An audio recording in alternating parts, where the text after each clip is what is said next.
Hi అండి, welcome to Padma home foods. నేను పద్మ. ఈరోజు మన ఛానల్లో ఎటువంటి ఎగ్ పెరుగు యూస్ చేయకుండా చాలా హెల్తీగా మనము కేక్ని ప్రిపేర్ చేద్దామండి. చాలా చాలా టేస్టీగా ఉంటుంది.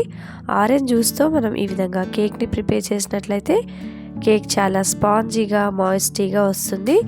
చూస్తున్నారు కదా, కేక్ అనేది చాలా స్పాంజీగా వచ్చింది.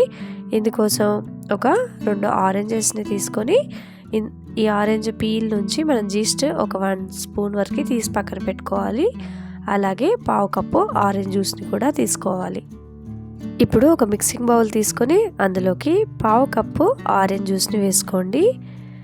తర్వాత 1/2 కప్పు షుగర్ పౌడర్ వేసుకోండి. ఇలా షుగర్ పౌడర్ వేయడం వల్ల జ్యూస్లో షుగర్ అనేది తొందరగా కరుగుతుంది. తర్వాత 1/2 కప్పు ఆయిల్, వెజిటేబుల్ ఆయిల్ని వేసుకోండి. ఇలా వేసుకున్న తర్వాత జ్యూస్ అలాగే షుగర్ ఆయిల్ మిక్స్ అయ్యే విధంగా విస్కర్తో విస్క్ చేసుకోండి. తర్వాత ఒక 1/2 కప్పు మిల్క్ పౌడర్ వేసుకోండి. ఈ విధంగా మిల్క్ పౌడర్ వేసుకొని విస్క్ చేసుకున్న తర్వాత ఒక స్టెయినర్ని పెట్టుకోండి. అందులోకి 1 కప్పు అలాగే 1/2 కప్పు అంటే 1/1/2 కప్పు మనం మైదా పిండిని తీసుకొని జల్లించుకోవాలి. అందులోనే ఒక 1 teaspoon baking powder, 1/2 teaspoon baking soda వేసుకొని మొత్తం అంతా కూడా ఈ విధంగా స్టెయిన్ చేసుకోండి. ఈ విధంగా కలుపుకున్న తర్వాత కట్ అండ్ ఫోల్డ్ మెథడ్లో కలుపుకోవాలి. ఈ విధంగా 1 డైరెక్షన్లో అయినా కట్ అండ్ ఫోల్డ్ మెథడ్లో అయినా కలుపుకోవాలి. ఇందులోకి మనం బ్యాటర్ టైట్గా అయింది కదండి. ఇప్పుడు పాలని యాడ్ చేస్తూ మనం కేక్కి కావాల్సిన కరెక్ట్ కన్సిస్టెన్సీ వచ్చే వరకు పాలను వేసుకోవాలి. ఇక్కడ నాకైతే ఒక 1/2 కప్పు పాలు వరకు సరిపోయాయి. అవి కూడా కాచి చల్లార్చిన పాలని వేసుకోవాలండి. ఈ విధంగా కట్ అండ్ ఫోల్డ్ మెథడ్లో మనం బ్యాటర్ని ఈ విధంగా ప్రిపేర్ చేసుకోవాలి. ఇప్పుడు ఇందులోకి ముందుగా మనం ప్రిపేర్ చేసుకున్న జీస్ట్ని వేసుకొని ఒకసారి కలుపుకోవాలి. ఇక్కడ నేను మన దేశవాళీ ఆరెంజెస్ని తీసుకున్నానండి. అదే కొంచెం హైబ్రిడ్ అయితే జీస్ట్ అనేది పర్ఫెక్ట్గా వస్తుంది.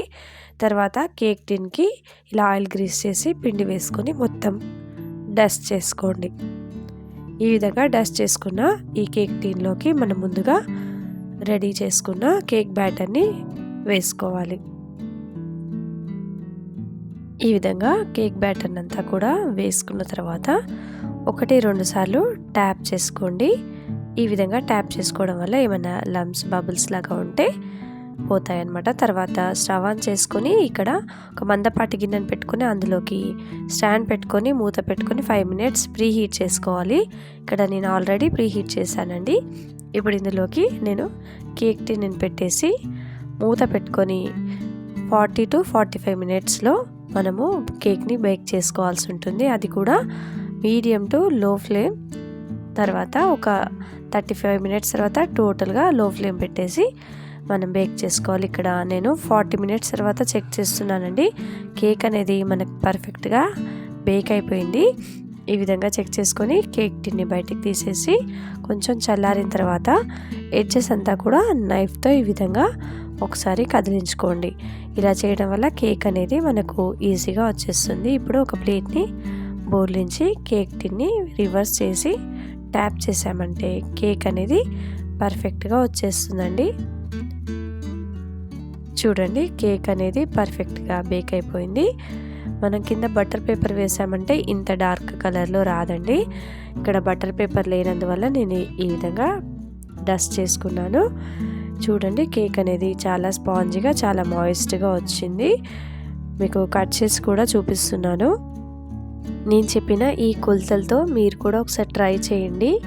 ఆరెంజ్ కేక్ని చాలా చాలా టేస్టీగా ఉంటుంది. అలాగే హెల్దీ కూడా.